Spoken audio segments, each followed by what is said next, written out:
Mimi ile pesa nimewahi kuona kushika kwa mkono yangu ilikuwa milioni 6 na nilishikwa naye. Haya, milioni 6 uliipata aje? Milioni 6 hii tulikuwa tumetengeneza. Na kuna mtu ambaye tulikuwa tunataka kutengenezea milioni 24. Lakini sasa katika hali ya kuchelewa tukamuruka tukaenda kutengenezea mwingine ambayo pesa yake ilikuwa tayari. Sasa vile pesa yake ilikuwa tayari, vile tulienda kutengeneza, sasa yeye ndio alifanya nini? Alitusaliti mpaka tukashikwa nayo sasa. Oh, hii milioni 6 hii ni fake ama ni real? Hii tumetengeneza ni fake. Okay. But nikikupea hivi hauwezi ukajua. So hii fake imeshikwa 6 million na kando yake kuna zingine mingi zaidi. Kuna zingine zilikuwa milioni 18 kando yenye ilikuwa inatakana tu process. Hii kazi ulifanyia mahali wapi? Ilikuwa Eldoret ama ilikuwa town zingine? Kazi nilikuwa nafanyia tu hapa Eldoret. Na nilifanya sana. Ulifanya kama kwa muda gani? Karibu miaka 2 kama ninauza hiyo pesa. Ulishikwaje? Ulishikiwa wapi na ilikuwaje? Sasa ndio mimi nishikwe, nilipelekwa hata yani hiyo ndio mara yangu ya kwanza mimi kushikwa. Nilishangaa. Sababu mimi nilishikwa na Land Cruiser 7. Morris peke yake? Morris. Land Cruiser 7. Na nikaona bunduki hata ile sijawahi kuona. For 2 years, this guy lived a life that many people would call impossible. Imagine surviving for 2 years on fake money. Everything looked normal, business was flowing, life was good, until one day it all came to a stop. He got arrested. This is a story of choices, consequences, and reality catching up with you. Let's dive in. Yes, tunakujua kama nani ama unajulikana kama nani? Tujulisha majina yako. Mimi kwa majina naitwa Morris Atsango Museve. Natoka Western, lakini ni mzaliwa hapa Eldoret. Okay. Western, wewe ni mzaliwa namba ngapi ama watoto walikuwa wangapi na maisha nyumbani yalikuwa aje nyumbani ukigrow? Mimi ndio kifungua mimba. Na kwetu tuko watoto 11. Wow, watoto 11, mmesoma, mmefika wapi kiwango cha masomo kule nyumbani? Sisi karibu wote tumesoma. Mimi ni na mandugu zangu wote ni watu ya O level. Tulisoma mpaka form 4. Isipokuwa kuna watatu ndio hawakufanikiwa kufika shule ya sekondari. Okay. Wengine mmefika sekondari na tuseme wengine mmefika sekondari na wengine ndio hawakufika sekondari. Baada ya form 4 wewe uliingia kufanya kazi gani ama ulijitosa katika ulingo upi ama wewe uliproceed kwenda campus? Kwanza mimi sikuproceed kwenda campus. Nilipokuwa shuleni nilienda kwa shule ya technical ambapo tulikuwa tunafunzwa mambo ya engineering. Mimi nilifanya motor vehicle engineering. Wanaita automotive, sio? Hiyo ni automotive. Baada ya hapo ukaingia kufanya automotive ama hukufanya hivyo? Baada ya hapo mimi nilianza kufanya kazi ya mechanics. Baba alikuwa akifanya kazi CMC na alipochukua retire akafungua garage yake hapa Eldoret. Na ukafanya naye? Sasa kabla kuchukua retire mimi nilikuwa nafanya kazi Kenit kama mechanic huko. Na baadaye nikarudishwa ndani ya factory kuanza kushughulika na mambo ya ushonaji wa sweta. Okay. Sasa baada ya hiyo nikaona huko saa yote pesa ni kidogo na gonjeka juu ya hizo chemicals huko hivyo. Ikabidi nitoroke huko. Ukaenda wapi sasa baada ya kutoka Kenit? Kaingia sasa Jua Kali. Nilipoingia Jua Kali nilianza kushughulika na mambo ya kuunda magari. Niliunda magari, nilikuwa natengeneza magari za German machines, Volkswagen na Mercedes na Audi. Hizo ndio magari nilikuwa nashughulika nazo. Na baadaye nikafanya hiyo kazi kwa muda, nikaona tena inipeleki mzuri tena nikatoka huko. Nikaenda kufanya kazi ya matatu. Nikafanya matatu, nikaona sio mzuri, nikatoka huko. Nikaingia taksi. Taksi nikaona tena sio fit. Lakini wakati nilipokuwa nikifanya mechanics katika hali ya kutafuta ndio tukakutana na watu wa wash. Ngoja kidogo. Sasa watu wa wash mmepatana na wao before utoke kwa Kenit? Tumekutana nao ndio baada ya kutoka Kenit nilikuwa nimeanza kujuana nao. Na nikatoka Kenit kama nimejuana nao wawili watatu hivi. Ukakuja ndio ukaingia mpaka kwa taxi, ukaingia kwa matatu. Sasa garage. Kutoka Kenit ukaingia garage. Sasa hapa umeshajuana na watu wa wash kidogo. Sababu hao unajua ni watu wanatumia magari. Na mimi nilikuwa fundi wa magari. Sasa hapo tukakuwa marafiki. Sasa hiyo leakage hiyo ikaanza kuniingia mzuri. Hao watu wa wash walikuwa wanadili na nini hasa? Hao watu wa wash shughuli yao sana walikuwa wanauza pesa zile fake money. Fake money, noti ya shilingi 100, 1000, 50, 500, ndio pesa walikuwa wanahusika nazo. Wow. Sasa umekuja umefanya garage, umerudi ukaingia kwa taxi. Ni nini kilikufanya sasa ukatoka kwa taxi pengine ukaingia kwa watu wa wash? Sasa hali ya pesa, zile pesa nilikuwa napata hazikuwa zinanitosheleza vizuri. Nikaona nikiungana na hawa na ile vile wameniconvince na vile mimi naona vile hali wamekaa, nikaona hata mimi afadhali nikuwe hivyo. Kwani maisha ilikuwa inakaa namna gani hao? Bwana, hao watu ni watu unajua wanaishi maisha ya juu. Ni watu wanaishi maisha ya kifahari. Sasa hata mimi nilitamani mimi niwe kama hawa. Wow. Ulijiunga na wao na pengine kazi ilikuwa vipi ya wash ama ulijiunga vipi na wao kama ulijiunga na wao? Kabla nijiunge na wao, au walikuwa nilikuwa kama agent wao. Walikuwa wananipea pesa zile zimetengenezwa tayari sasa. Zile fake money. Hiyo fake money hiyo wanakuuzia shilingi 1000 wanakuuzia 700. Yaani unanunua hiyo shilingi 1000 unanunua shilingi 300. Noti ya 1000. Sasa zile zingine ukienda kuuza hiyo ni hiyo ya juu ni yako. Hiyo ya juu ni yako. Sasa ni bidii yako uuze hiyo 1000 upate 700. Na nikafanya hivyo nikaona inaingia kidogo. Hii kazi ulifanyia mahali wapi? Ilikuwa Eldoret ama ilikuwa town zingine? Nilikuwa nafanyia tu hapa Eldoret. Na nilifanya sana. Ulifanya kama kwa muda gani? Karibu miaka 2 kama ninauza hiyo pesa. Na watu ulikuwa unapata wakuuzia? Watu wako, hata saizi wao watu wako. Lakini kwa vile tu unajua hiyo kazi mimi nilitoka ndani yake baada ya kuona madhara. Kidogo kabla utupatie madhara yake. Target, mlikuwa mna target watu wa gani ama age gani ili muweze kuwauzia hii pesa? Hii pesa ni hao watu matajiri hao. Tunaona wana magari hao. Hiyo ndio kazi wanafanya. Hiyo ndio kazi wanafanya. Lakini vile watapata hizo manoti ndio inakuanga ngumu. Sasa kazi yangu ilikuwa ni kuwa broker. Napata hiyo pesa na wapelekea, wananipea yangu, hao wenyewe wanajua vile wanafaa, wanaenda kuuza, wanaenda kufanya. Na kuna siku ambayo maybe uliwahi kuwa kwa kazi na ukashikwa ama ukajipata mahali ambapo ni wrong side na sheria? Sikuwahi kushikwa hata siku moja. Niliuza hiyo pesa mpaka nikaona sasa hiyo ni low quality production. Nikaona sasa mimi nataka ku-upgrade. Sababu wale nilikuwa nao pia nao walikuwa ni watu wako wa juu. Sasa nikawachana na hiyo. Nikaenda sasa kwa industry yenyewe. Ya kuunda pesa ama ya kufanya nini? Kuunda sasa hiyo manoti. Ya kuunda manoti yenyewe itoke kwa karatasi ikuje pesa. Unataka kuniambia ile wash ile ya kuunda pesa sasa hiyo ya kuwa na mashini ya kuunda pesa? Iko, hiyo ni vitu zinafanyika na ni vitu real. Ziko. Lakini ndio uingie kwa hiyo factory lazima uwe unajiweza kimfuko na ukuwe na godfather. Hauwezi fanya bure tu. Huwezi fanya hiyo kazi bila kuwa na godfather, na huwezi fanya hiyo kazi bila kuwa na security. Never.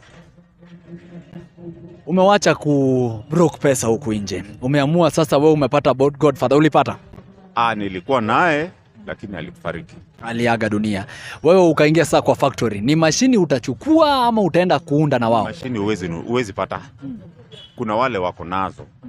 Na hiyo mashini hizo ni godfather hao ndio wako nazo. Sasa kuna wale watu wanaaminiwa, wanaenda wanaaminiwa nao godfather ni wale watu wamefanya nao kazi kwa muda. Sasa wanaaminiwa. Anachukua hiyo mashini anampatia, akishampea yeye anaenda anafanya kazi, alafu anarudisha mashini. Wewe ulikuwa umeaminika?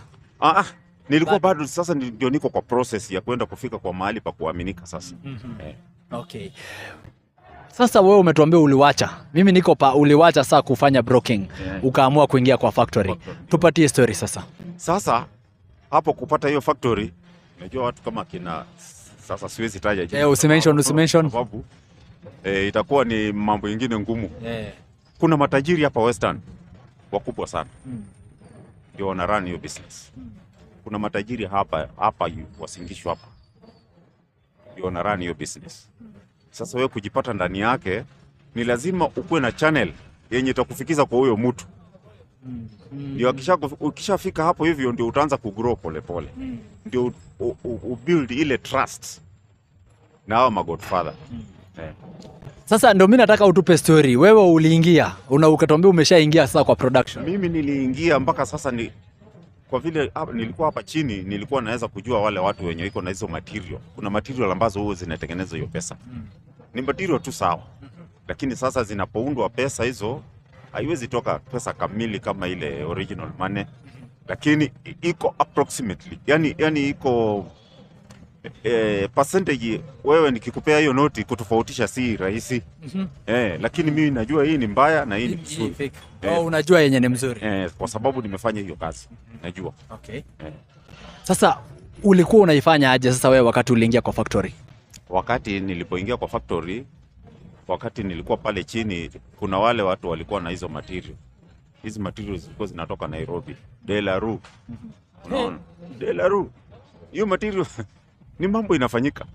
Inatoka Delaru, kama haijatengenezwa inakuja nje. Ikisha kuja nje, basi sisi naye tunavifanyia ukarabati. Tulikuwa na mashini iko tu lakini lakini vile itakufikia wewe ni ngumu. Mpaka ukuwe na channel. Ndio kisha kuwa na channel ndio hiyo mashini ifike. Na ikifika usidhani kwamba utaifikia wewe kama raia. Ni ngumu sana.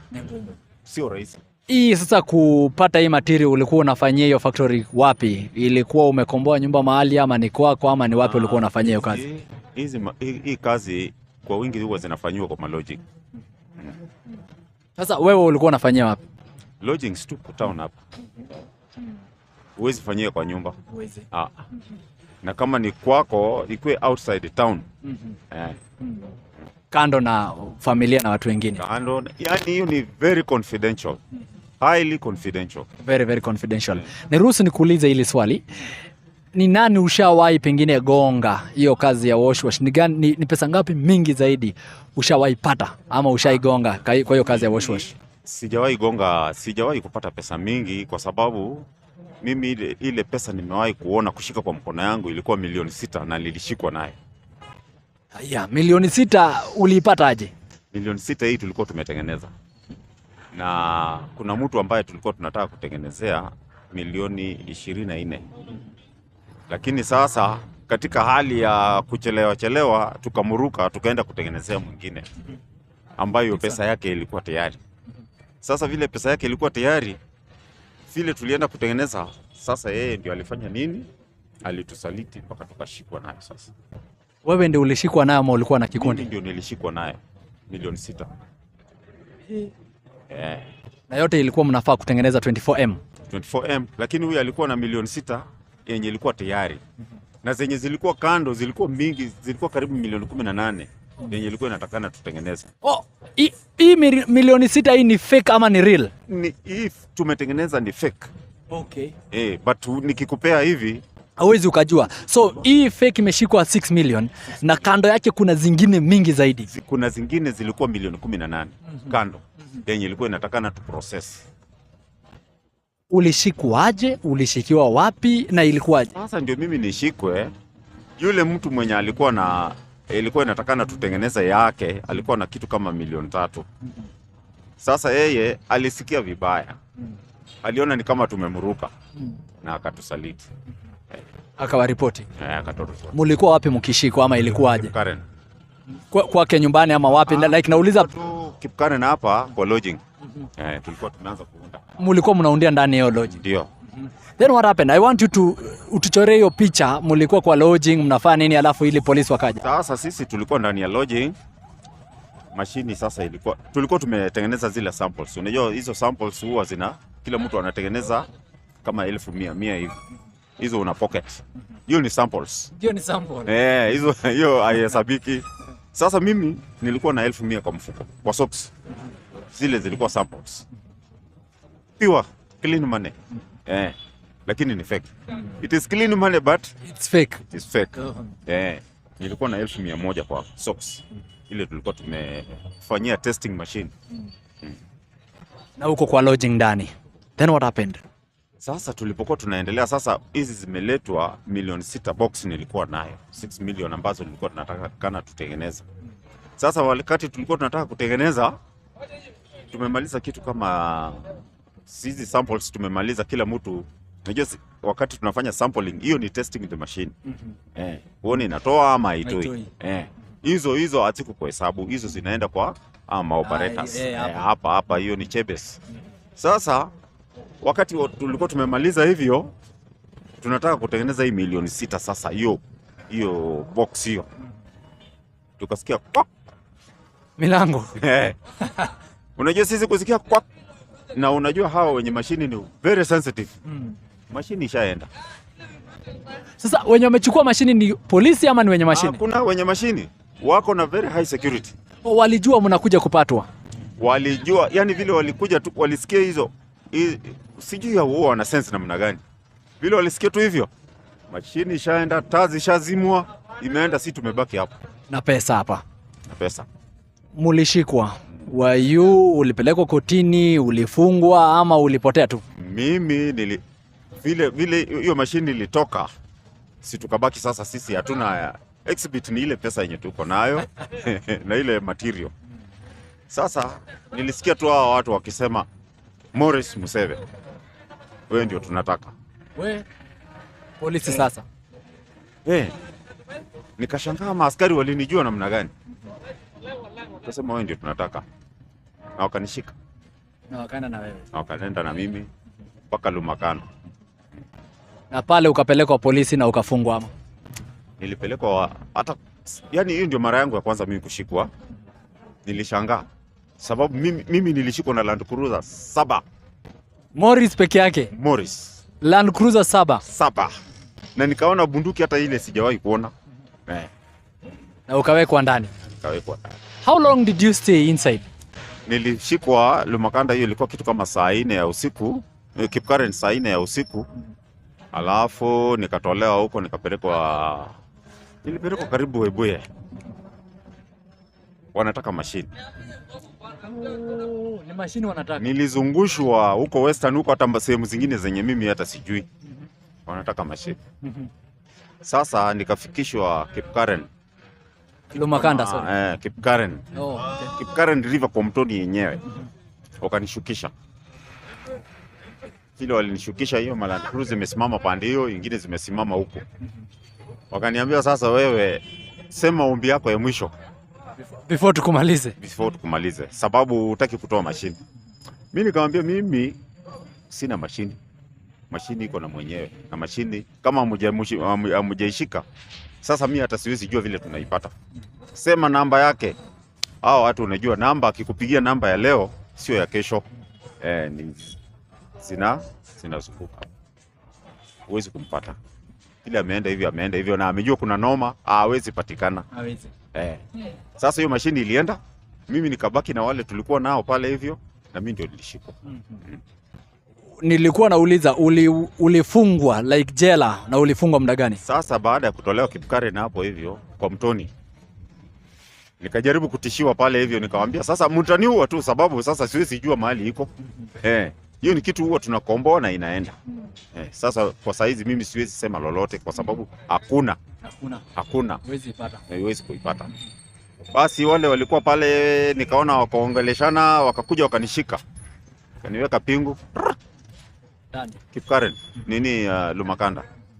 Kafikishwa Lumakanda kama inaelekea kuwa asubuhi. Nikalala. Ilikuwa weekend. Kama Jumamosi. Nikalala huko Jumapili, Jumatatu. Morris Museve. Yes sir. Kuja hapa. Nikakuja. Vaa viatu, navaa. Panda lori. Kuja mpaka Eldoret. Kafika Eldoret. Nimeshtakiwa. Morris Museve, Yes sir. Ulipatikana na 60,000. Ngoja, hebu ngoja. Mimi umeniambia zilikuwa milioni 6. Kumeenda aje tena imekuwa shilingi 60,000? Pesa, hiyo pesa zilikuwa pale ilikuwa ni milioni 6 process. Na material ya 18 million. Not hiyo sasa, hiyo ni material 18 million na kuna ile milioni 6 zile. Yenye ilikuwa processed ilikuwa 6 million. Lakini wewe umesema walikuambia ni 60,000. Sasa tumefika sasa polisi nini kwa kotini.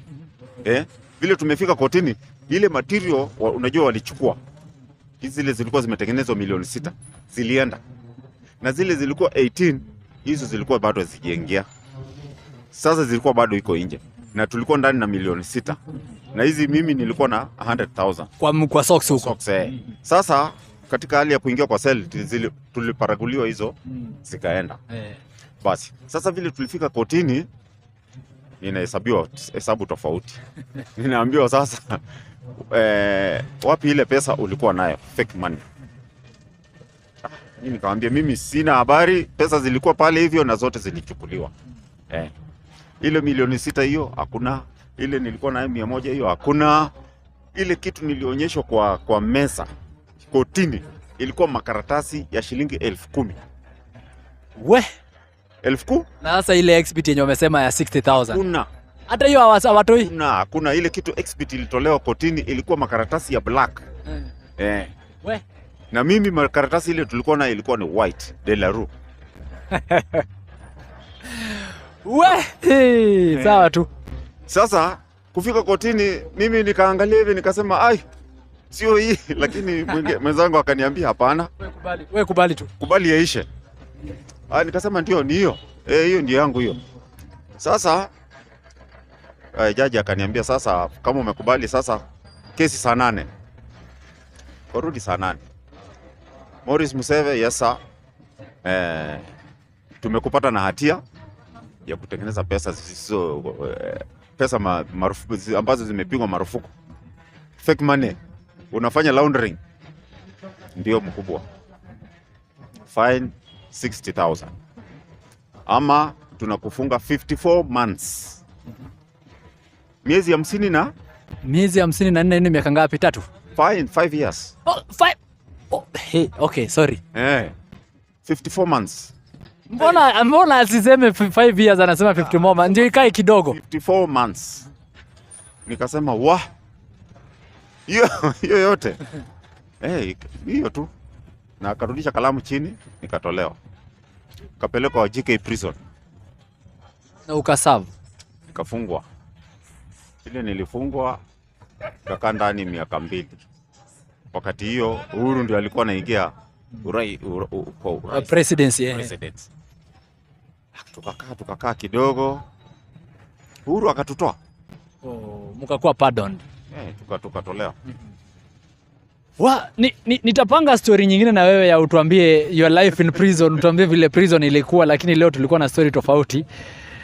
Baada ya umetoka after 2 years, ulirudi kwa wash ama uliamua kubadilika kabisa? Sasa vile nilitoka ndani ndio nilijua kumbe, yani vile nilishikwa ndio nilijua kumbe hii kitu ni mbaya. Don't try it. Wakati hiyo ndio nilijua kwamba ukishikwa na serikali hivi ni wewe tu na Mungu yako. Sijawahi kujaribu kurudia kitu kama hiyo tena. Na hata siwezi nikakushauri ukajaribu. It is unless kama wewe ni kijana wa PS huko juu majuu, fanya hiyo kazi, hautashikwa. Lakini kama huko chini wachana tu naye. My friend, don't try. Don't. Hata usiwahi kufikiria. Sasa kuna mtu saa hizi, kwa sababu najua hiyo biashara inafanyika. Juzi mimi nimepatiwa pesa fake shilingi 500 na nimepatiwa tena another 200. I felt like crying. Jamani, nimeingia kwa hoteli kwenda kulipa, ni 200 ilikuwa fake. Nilisikia vibaya sana. Ilikuwa mimi sikujua from the word go. Ni juzi tu, hata si kitambo. Kwa hivyo hiyo biashara inafanyika saa hizi. Iko mpaka saa hizi inafanyika, lakini wale watu wanafanya ni wale watu ambao wako na uwezo. Ni wakubwa. Ungependa kuambia nini yule kijana ambaye yuko hapa anakutazama kabisa anafanya crime ama anafanya kazi ambayo haijaruhusiwa kisheria, na wewe ulifanya na ukajutia baadaye? Ungependa kuongea naye umwambie nini hapa kwenye kamera? Asijaribu hiyo kazi inafanyika na wenyewe. Wewe kijana tu mdogo mwenye umeanza kuhustle, don't try, sababu haitakupeleka mahali, sababu wewe hauna daraja yoyote, na kama una daraja basi ungetafuta njia nyingine, lakini hiyo haiwezekani, huwezi toboa, it is unless uko na daraja. Lakini kama unajua una msingi yoyote ya kujisaidia, usijaribu. Wewe itakumeza. For the 2 years ambayo ulifanya hiyo kazi successfully, mimi nilikuwa tu nataka kuuliza, pesa ambazo ulikuwa unapata proceeds of crime, ulikuwa unafanyia nini, ama ulipata pesa zikakusaidia na nini? Hizo pesa kama hizi go hizi ilikuwa kujibamba tu, kula mzuri, na target yangu ilikuwa nipate pesa mzuri, ndio nianze kufanya mambo yenye nafikiria kama vile wenzangu wanakaa, lakini wakati nilikuwa nimefikia jackpot hivi na ndio wakaniangukia. So unataka kujaribu kusema pesa ambazo ulikuwa umepata for the past 2 years hakuna mahali ambapo zilikusaidia? Hizo pesa nilikuwa napata pesa ndogo ndogo tu. Pesa ndogo ndogo tu, hiyo ilikuwa ni kama warm up. Sasa haikuweza kunisaidia kabisa. Sasa wosia wako wa mwisho kwa yule ambaye maybe ako kwa crime na anafikiria kuingia crime, ungependa kumwambia nini pale kwenye kamera? Asijaribu, kwa sababu hiyo haitakupeleka mahali popote. Ni kitu unajaribu saa hizi, inakupatia tamaa hiyo inaongezeka, ikishaongezeka wewe naye unaongeza bidii ya kutafuta hiyo, na kutafuta hiyo utakuwa unatafuta sasa jela. Sababu dakika ya mwisho lazima tu watakushika, wataingia jela. Tuguzie kidogo tu, hata ingawa tumesema tutaplan kuja kufanya story ya your life in prison. How is prison by the way kwa yule ambaye hajui? Wacha niseme mimi. Hebu tuchoree picha ya kutoka kwa mlango, umeshikwa, umepelekwa ndani, kutoka hapo kwa mlango mpaka kuingia tu kidogo tu. Unajua unapoingia prison ni kama unaingia ugonjwa imekuingia. Sio rahisi, sio raha. Unapofika tu kwa gate hivi, unaona maisha yako imebadilika. Hata temperature ya mwili yako inabadilika. Sio rahisi. Nini kishaifanyika huko ndani ya prison ambayo hautawahi sahau? Kitu ya kwanza, kule prison kuna watu aina mbalimbali. Kuna wauaji.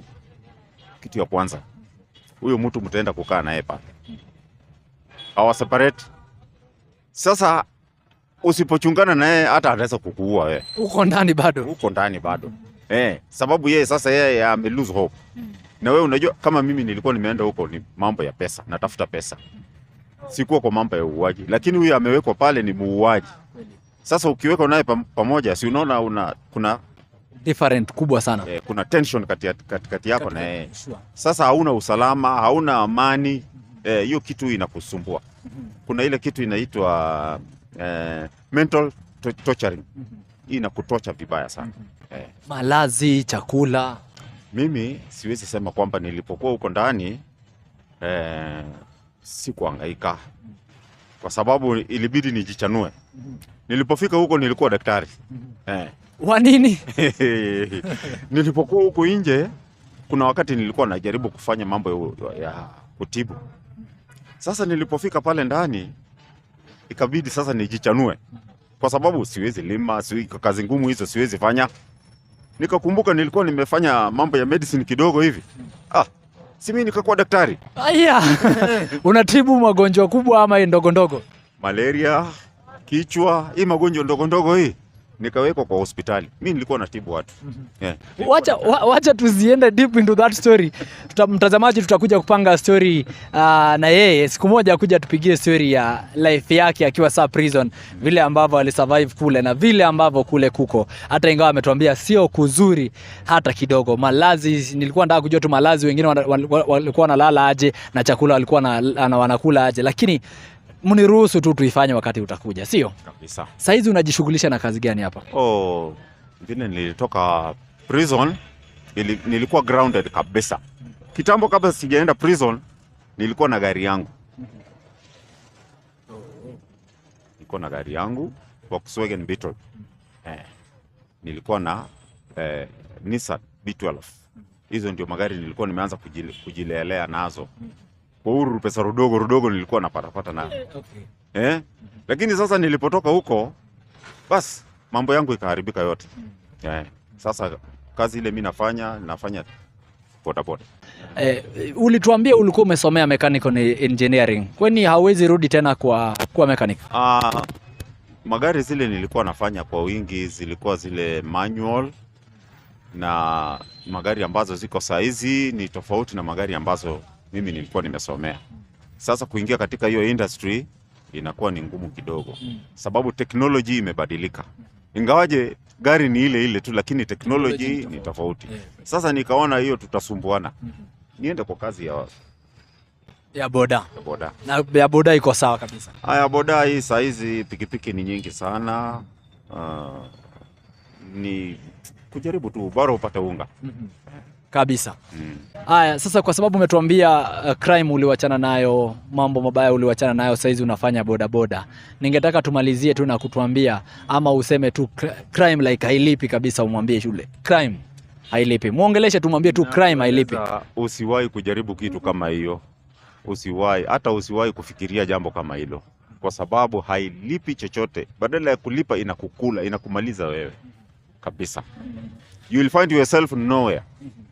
Ongeza tu na crime hailipi. Crime hailipi na haitawahi kukulipa, na usiwahi kufikiria kwamba itawahi kukulipa hata siku moja. Hata siku moja. Hata siku moja. Asante sana. Naam, asante sana mtazamaji. Leo tumekuwa na mgeni wetu na ametupigia story ambayo pengine itakufundisha, na wewe ambaye unafanya kazi ambayo itakupata nje ya sheria, tafadhali wachana nayo, kwa sababu umetuambia kwamba crime hailipi. Hadi wakati mwingine ambapo tutapatana papa hapa katika channel ya Gitsi Kenya. Niite presenter Robert. Usisahau pia kusubscribe na kushare kwa marafiki ili waweze kulearn through this story. Hadi wakati mwingine ambapo tutapatana tena. Mungu akubariki. Thank you so much.